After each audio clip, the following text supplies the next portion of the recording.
Hey everybody, welcome back to my channel.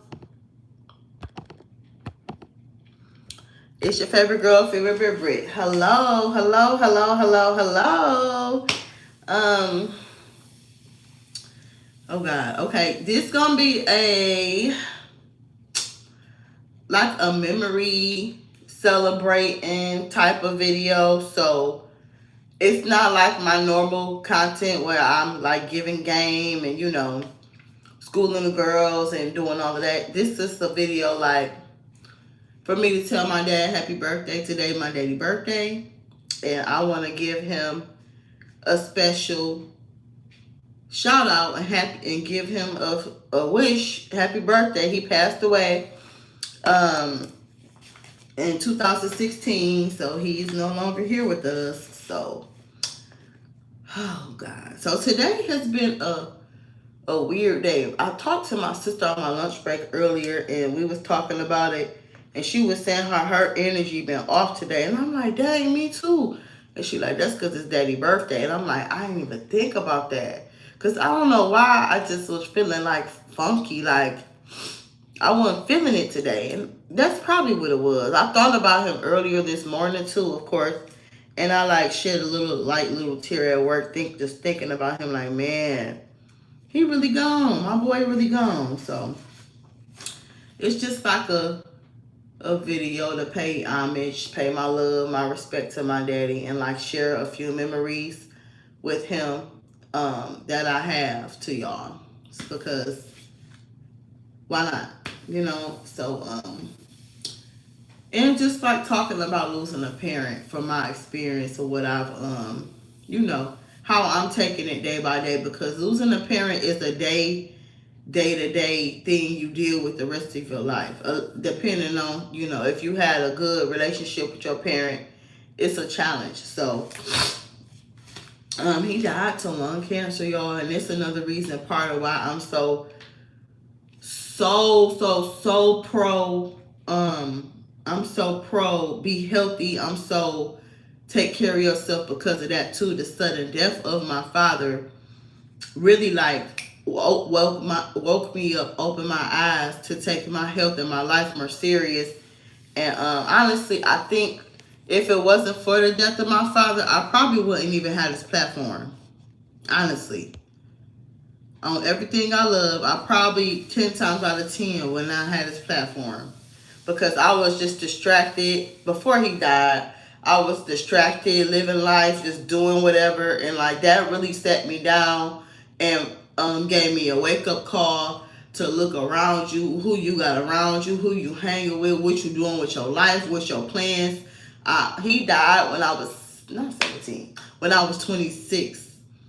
So I was blessed enough to have him for a nice part of my life. So my parents got divorced when I was like, before I turned 1, y'all. So my mama said she had to get up out of there because it wasn't giving. The marriage wasn't giving. So she had to get on about. So they got divorced when I was borderline 1 year old. And they divorced, the baby mama, baby daddy drama, and the child support drama, and you got the new girlfriend, you got the new boyfriend, all that crap played a part on me and my sister probably not seeing him when we were super young, like when the divorce first went down. I remember my dad coming back around though when I was like maybe 7, 8, 9, around that age. And he would come get us and take us to go see my other siblings and stuff and all of that. And then we'd go to his house. Or he'd just spend time with us, ride us around in the car, stuff like that. So, you from India? Wow. Hey. Welcome to my channel. What's up from India, baby? Hello. Bengal, Kolkata West, Bengal, India. That's cool. That's what's up. But yeah, I remember him coming to get us and stuff. when he got remarried. So we went over to the house. We stayed the summers and stuff with him a lot with the new wife. And I talk about that in one of my videos before about my blended family video with the new wife and the new house and stuff. And so we did see him then. And then like when I was a teenager mainly. Well, when I was in middle school too, I remember he came and got me in high school. I was 14. When he had came and got me to take me to go handle my business and get my driver's license. What? ID. State ID. He took me to the Secretary of State to get my state ID. And he did that too. And then when school started up, he would come get us to take us school shopping and stuff. And sometimes, like if we've been working and saving up all summer from our summer jobs and stuff. Well, this when I was a teenager, he would buy us stuff too, on top of us buying our stuff as well. So he'd take us shopping and we have our money saved up, and we'd be doing our thing, getting our Dickies or French toast or whatever else we was wearing to school. So we did that, and I remember he was real strict, y'all. That man was strict. Hello. But he was silly. He was a shit talker too. And he played a lot of games, and he he was a funny guy. He was a fun person. I do remember he wasn't fun. Like, he didn't play with us. When it came to us handling our business, being decent human beings. I remember one time when I got into it with my mom. I was in middle school. I was in 8th grade. My mama put me out, y'all. My daddy had to come get me.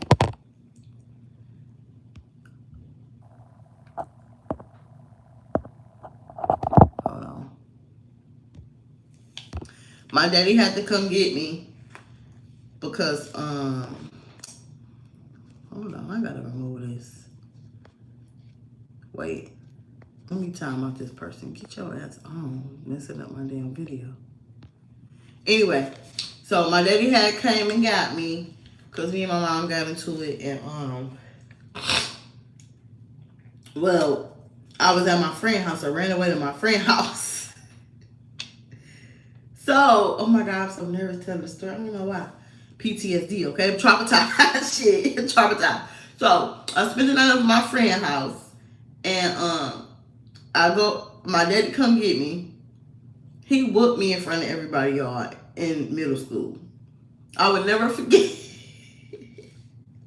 I would never forget how he dragged me off that porch, y'all. He had my arm up like this. Like, he had one arm up and he was whooping me with the other arm. With his belt or fist or something. I don't even know. All I know is I felt something going across my back. It might have been a belt. I don't know. I don't even remember. But I just remember seeing his car pull up. And I don't even remember him getting out the car. All I know is I blinked my eyes. He was up on my friend's porch. Yanking and dragging and tearing me up, okay? Because me and my mom got into it real bad. Because y'all know I was an unruly, like my mama used to call me. I was an unruly, incorrigible child. Let her tell it. But I was really just misunderstood and a truthful child. You know, black parents don't like the truth. Especially a kid telling them the truth. I think that's what it was. But they deemed that as talking back and being disrespectful. So, you know, the kid get punished for that. It ain't right, but that's how it go. Like in the summer, not in the summer, in the wintertime, I had went to my grandma's house after that. And then I remember he used to take me to the bus stop to walk me to the bus to catch the bus. The bus ride to school from my grandma's house was a straight shot. So I would take the bus straight to school. He would be out there standing with me. It was cold too. I remember it was 9th grade winter. And I was at that bus stop freezing. I'll never forget. And so I stayed with them maybe like a month or two or something. It wasn't that long. And I ended up calling my mama, apologizing, and talking to her like, look, living over here with this crazy grandma of mine. And I told y'all before, he did that on purpose. He put me with my grandma because he know my grandma is like Medea, Tyler Perry, like I told y'all. So He did that purposely, and I learned my lesson after that. And I was like, look, mama, I'm coming back home because over here with this crazy grandma of mine, I can't do it. So my daddy was real, he was about his business too, y'all. Like he made sure he was not a dusty. He was not lazy. He was about his money, taking care of his business. He always was stable. This is why my mama said this is another reason why she married him. Because she said he was always stable from a young boy.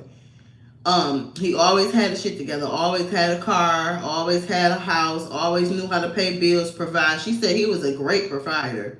He was great at taking care of the home. He knew how to cook. He was great at those things, but he had other issues that didn't let their marriage work. So she had to dub it. She had to end it.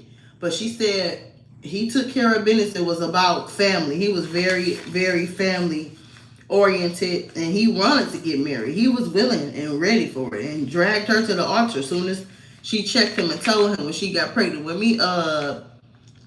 She said, I ain't about to be having no bunch of kids and no baby daddies. That shit ain't cute. I want to get married. That's what she said. She told him. And she said, okay. He said, okay, you want to get married? Okay. And then they went and got married. But it didn't work because of whatever all they went through. I wasn't there, y'all, so I don't know. I just know the stories and what I heard. And what other people that was there heard. Seen. So, yeah, I would spend summertime with him, shop with him, go be at his house all the time. I low-key, sometimes I kind of wish I would have stayed with him the whole time, like instead of going back and forth to my mama's house and to his house. I should have just stayed there and did my high school over there. But I didn't because I wanted to be at Cody with my friends, but my daddy wanted me to go to McKenzie. I didn't want to go to McKenzie though. I'm like, I'm trying to be starting over in no new school. And all my friends over here at Cody, no. And he lived right across the street from McKenzie. You could walk, literally. Like, it's right off them streets, Wyoming over there. He lived right over there. And so, what's that other street? Chicago and Wyoming, I think. Yep. So, yeah, my daddy, he was strict. He was responsible. He was silly. He was very God-fearing as well. He taught us about the Ten Commandments. He used to make me, I remember this, he used to make me read the Ten Commandments every night, read the Bible, write the Ten Commandments down, recite them to him. So he was a God-fearing man. He was about church and stuff. And, he wasn't no angel either, though. So he was real driven, strict, responsible. So I miss him so much, y'all. Oh my God. He was so silly. Like, that man would make a joke out of it. That's probably why me and my sister act the way we do. Because of him. Because he don't take nothing serious. We don't take nothing serious. But I remember when I first started my career where I'm at now, he told me, like, straight up, because I used to talk to him all the time, and vent to him and stuff about my career where I work now. And he used to tell me, like, boo-boo, get you in a good bank account through your job, the credit union who work with you through your job, through that job. And he was like, stay at that good job. Don't quit that job.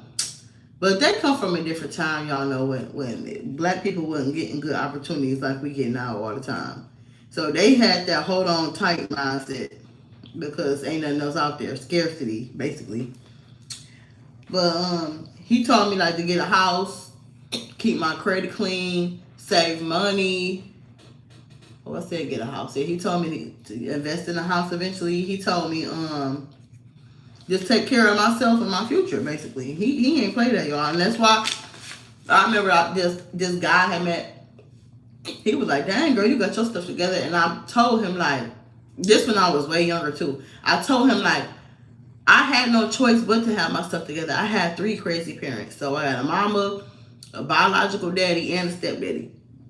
I had no choice. So I couldn't be out here just just winging it, living life on the edge, not got nothing, not doing nothing with myself. My family, my parents will not approve of that. So that was just a no go. It was like not happening, and it just wasn't happening. So his health started declining when I started my career too. When I first got hired there, and oh my God, that's when it all went left. Like, I know I used to talk to him all the time. I would see him. Me and my old boyfriend would go pick him up or visit him and stuff, or go run errands, pick him up to run his errands for him and stuff like that. And eventually his health started declining. He had to get admitted to the hospital, and they ended up diagnosing him with cancer. And he only had 5 or 6 months to live, and he died exactly at that 6th month. Or the 5th month, one of them, I don't remember. But that cancer took him out fast, and this was an independent person I'm talking about, y'all. This man always had a car. Or if he didn't have a car, he was on the bus. If he didn't have a bus, he was on the taxi. He was always on the go type of guy. Walking to the grocery store, cutting grass, doing the yard, cooking, barbecuing in the backyard. Oh, he could barbecue, honey. My daddy could barbecue. Them chicken, them ribs, he could fry chicken real good too. That fried chicken, his fried chicken, ain't nobody touching on my daddy fried chicken, baby. That fried chicken, I remember the taste too. His barbecue was real good. And just like, we used to get together and go to his house and give him hell, because it's 5 of us. Give him hell with all these bad little kids running around. And spend time, spend time with each other, spend time with him. And I remember one time, when his health was declining, when he was in the hospital, I was going up there every day. And I had to work 10, 11-hour shifts, and where I'm at now. And it was very tough as a new hire. You were like a temporary. So you got to help everybody else. You ain't got no seniority, so you ain't got no say-so. So you got to just do whatever they say do, because you ain't got no say so, you knew.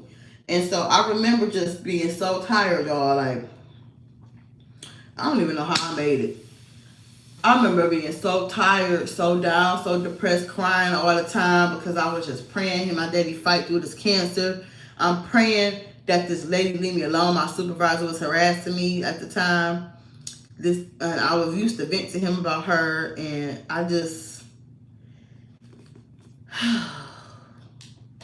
his health declined so fast. Like, I ain't never seen nothing like it. He went from walking, catching a bus, going to work, driving his own car to work, to couldn't even get out the bed on his own with a walker.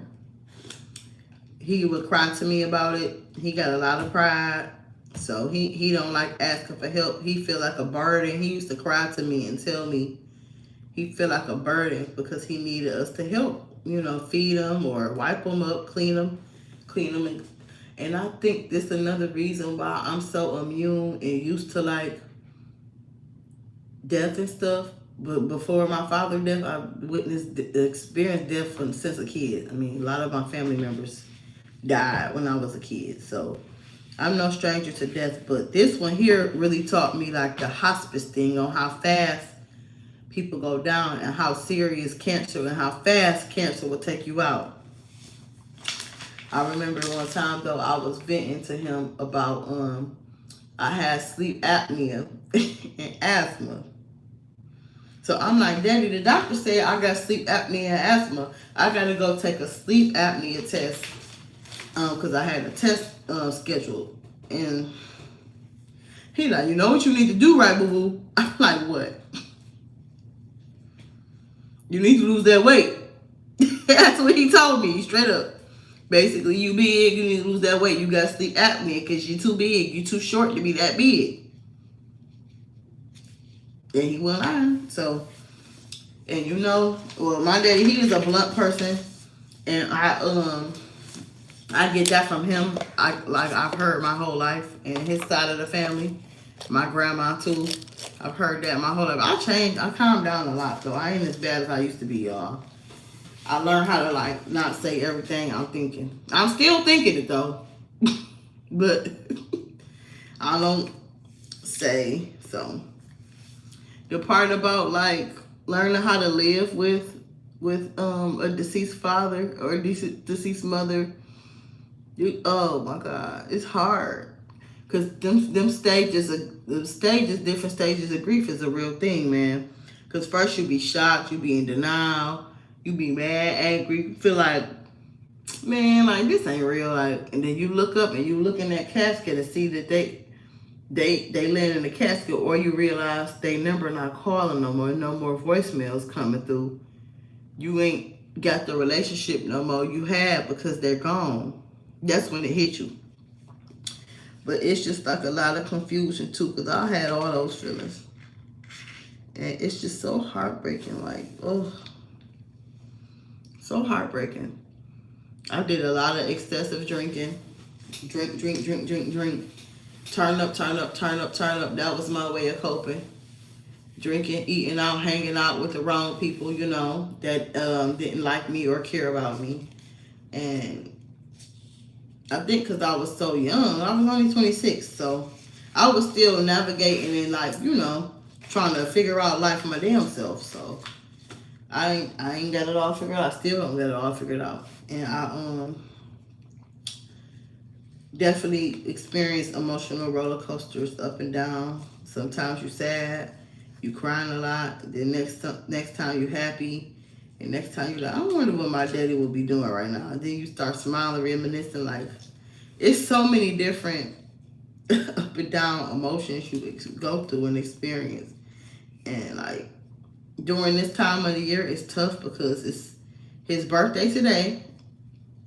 Then it's all them holidays. So we got the holidays, his birthday, and then his death day. That's January 11th. So you just be like, Lord, let all this stuff go away. Like, I already was never a big Christmas person anyways, but it's really like, ugh, no, I can do without it. And that depression right there, man, it's no joke. But I learned like to live without him, and learn to live without him and learn to live with it, because you still gotta live your life, But you can just have memories and reminisce the good times you have with your loved one, and just think about like I'll be thinking like, what would we be doing right now if he was still alive? What would we be doing, man? I know one thing too. I remember he used to always try to pressure me to have a daughter. He wanted a granddaughter. That look, I ain't listening to you or you. None of y'all wouldn't get no kids, so you can get your granddaughter from one of your other kids you got, because you got a bunch of kids, Daddy. Yeah, you ain't getting it out of me, so you can forget about it. Here go my old dude. Yeah, we should have a girl. Don't be ad-libbing on him. Ain't nobody asked your ass either. No to you and no to you. I don't care because my daddy said it. He ain't getting no pass either. The hell? Crazy. But my daddy was a helper too. He used to try to help my dude get his stuff together and stuff too. Because my daddy, like I told y'all, he had his stuff together. He wasn't no dusty, lazy bum. So, but my daddy had that willpower and that work ethic in him. And he used to try to help the guy, but the guy ain't want the help. Hey, I remember he used to be leaving the resumes in the back seat of the car, leaving all the you know how you get like a pamphlet or a paper with a bunch of listings of places to call or jobs? My daddy would do all that. That damn paper would be collecting dust. So my daddy just gave up. Shit, like, look, the boy they ain't trying to do nothing. Hey, you gotta move on, sis. Got to move on. And I remember he didn't even like him when we first got together, because we was like 16 when we hooked up, or 17. My daddy was not feeling it. My daddy couldn't stand him. My stepdaddy ain't like him either. That probably was a red flag, y'all. Honestly, now that I'm grown and mature, I can look back. They used to be growling, boy. They did not like him. They did not like him. And then eventually he grew on them. I don't know how he buttered them up, but he did somehow. But my daddy was real protective too, though. My daddy did not play about nothing happening to us. My daddy did not play no weirdo, creepy stuff around us. Because I used to be a model, y'all. I never told y'all this, but when I was like 4 or 5, I used to model for John Casablanca when I was a kid. And my mom told me, like, when I would do the the headshots and the pictures that the kids take to send in. My mama told me that my daddy used to be tripping on my pictures because he ain't want my legs out, thighs out or nothing, because creeps and PEDOs and stuff, PDFs, people that do that, and yeah. So she said that he was real protective in that area, but I already knew that though anyway because he always didn't play about us anyway. So he wasn't about to let nothing happen to us. And then he she said he used to be making comments on what she doing and dating after they got divorced because he was still protective over us. He got little girls, so he was just making sure. My mom ain't no fool though. He was just making sure that his seeds and his kids was gonna be safe with whatever dude you bring around. And thank the Lord, yes, we had another protective dad, stepdad, but this ain't about him. But he was good too, and he was there to fill in the spots when my daddy wasn't there. So I was blessed. I was very blessed. They used to get on my nerves as a kid though, but I didn't understand. But I'm glad that they were around. I'm glad I know my father, and I'm glad my father was in my life. And I'm grateful that he did come back around after the divorce, because some dudes get real petty, yeti, and don't even care about their kids. Especially from the mama that left him or something, or the mama that won't give him no kitty cat no more, or something like that. So I'm glad he was responsible enough and mature enough to finally come on back around. But she did tell me, my mom told me, like, the first couple years was crucial. Like, it was tough.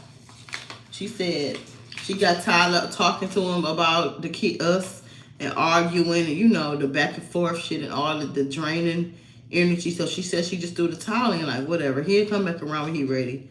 And that's exactly what he did. Came back around. Gotta give it time, I guess, to process. That's what they did. And so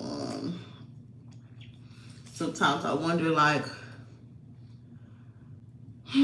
well, now I'm on the fence, y'all. I used to be the hopeless romantic girl that obsessed. Well, I mean, not obsessed, but thought about it. I wasn't raised to be obsessed with marriage, but I did think about it. Like, that's normal to think about it, like, or talk about it. Because me and we used to talk about it, like, who gonna walk you down the aisle, or who gonna be at the wedding, and like stuff like the hopeless romantic kid, lovey-dovey stuff. The Disney fairy tale. That's the perfect term right there.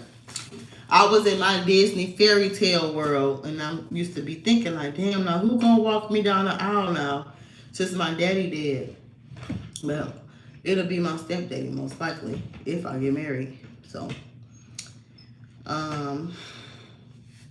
it's just certain stuff like that make you think, like, damn. Then when I'm dating, because I'm dating all the time, the dudes will ask me about my father, and then I tell them, like, he died, he's gone. But that don't give you no cue to try nothing crazy, because he did, but because he's still watching over me. Don't get it twisted.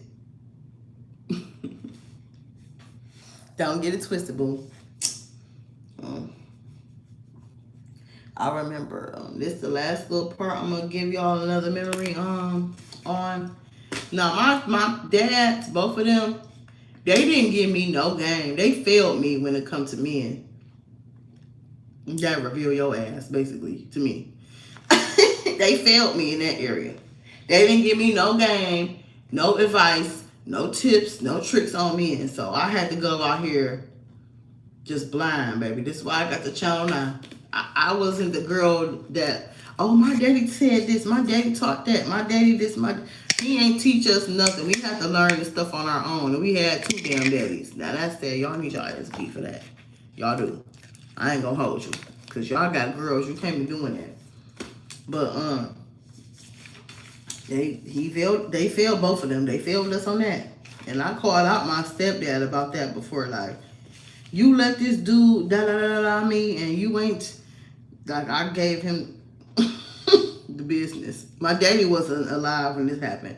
This is after I woke up and got hip to men and games and like stuff. And I let him know, like, y'all let this man around, was using me. Y'all ain't say nothing. Like, I was on the ass, straight up. And my daddy would have got that same work too, but he wasn't here. But he, what was I about to say? I don't know. Oh, but no. I was about to say, I would have crying outbursts a lot. Like, I had one earlier at work today. Just thinking about them and reminiscing, or if a song come on, or if you see some sports team, or stuff like that. My daddy wasn't that big into sports though. I don't think he'd be at work. That child was at work getting money, and having his thousands of side hustles he be doing and doing all that. But yeah. I remember, this is my last thing I'm going to say, and this one is strong. It's serious. So I remember I was riding in the car with my girlfriend, right? My homegirl. It was her friend, though. So my friend's friend, she was an associate for me. So I was riding in the car with them, right? So my friend went to go get her friend's father. So her friend and her father in the back seat, me and my friend in the front seat. This after my father passed away.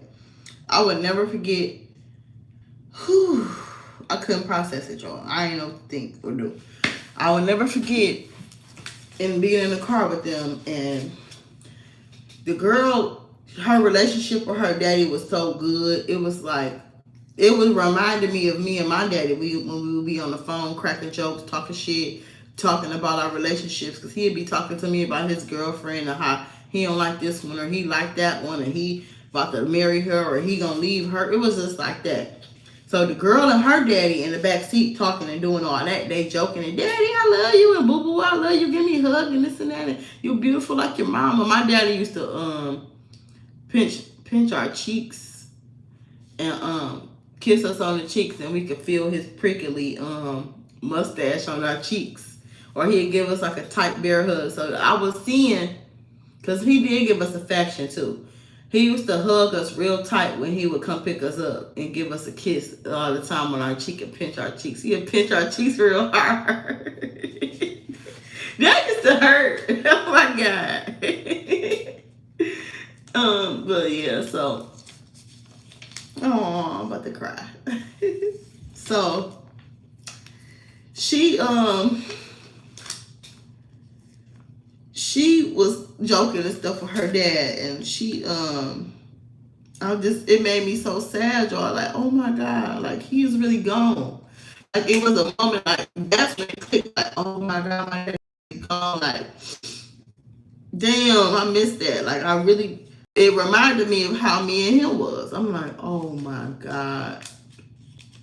And I think we was listening to music and stuff, and in the car ride, jamming, vibing. Hey, play that one song. Hey, that shit hard. Like, she had a daddy like that, just like my daddy was. Want to hear all the new music and like learn, oh, who was this new cat? This guy sweet, or this and that. And so it made me like feel so like envious. Like, oh my God, I miss my daddy. I wish I had that with him again, because we was like this, man. That was my dog, y'all. Like, I used to talk to him all the time. All the time. I didn't hate him. It wasn't no anger, no anger. I was mad at him though when he whooped me. But other than that, it was never like no anger, no animosity. Oh, why you abandon us, or why you do this and that. Now I did have some issues I had to work through after therapy. Because therapy is like a childhood thing. So they talk about your childhood a lot, and they pinpoint what's going on in your childhood to help you put your piece and puzzle up your life together and all that. So I did have that thought, like after therapy, like, now hold on, boy, you did what? You did this, you did that. On top of being woke, on top of the content, the new content and stuff that teach you how to see through men and stuff, to teach you the games of men. So if this game was going on back then, I would have checked him when he was alive, for sure. But he was already dead. So like he already died after the therapy. He already died after that. So it's like, what do? You just learn from the lesson. You move on, see them for who they is, and get the size of the story. But I love my daddy though. Despite what he been through, and you got to get on your parents' business to see why they operate and move the way they do, to figure out what's going on. But I will say this: what goes on in the dark comes to the light, and karma is real. So karma take good care of people who don't do right, and that's all I'm gonna say, and I'm gonna leave it at that. And I think that's it for the video, because I'm about to cry.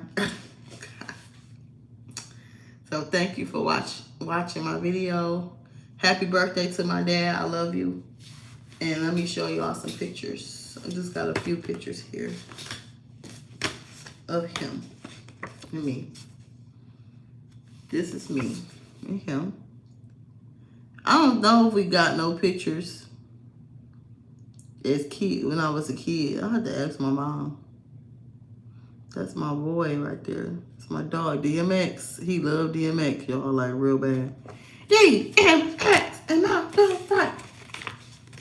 Which is just one romantic guy. Here's another one.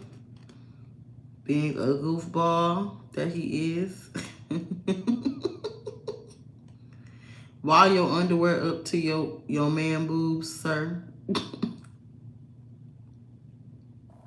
And then look at how he's smiling.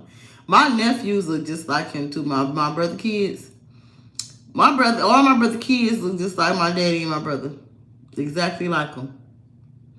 Especially this picture here. Them boys, my nephews look just like my daddy on this picture right here.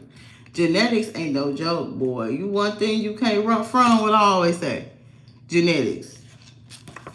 You can run from a lot of things, but you can't run from genetics, okay? And here is one as him as a teenager. Looking like the baby. He look like the rapper, the baby. That ain't your baby, that's my baby. Yeah, so that's him, my daddy.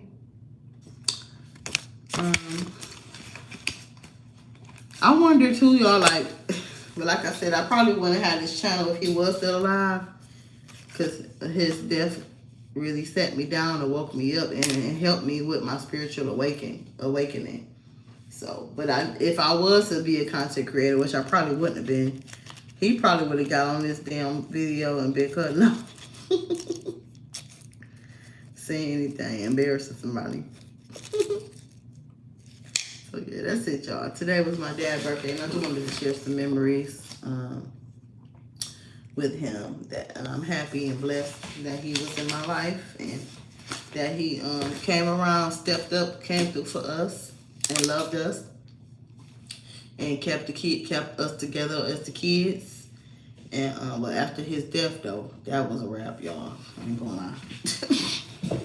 After the death, shambles, okay? Shambles. But yeah, that's it, you guys. Thank you so much for watching. Make sure you like, comment, and subscribe. I will see you in another one.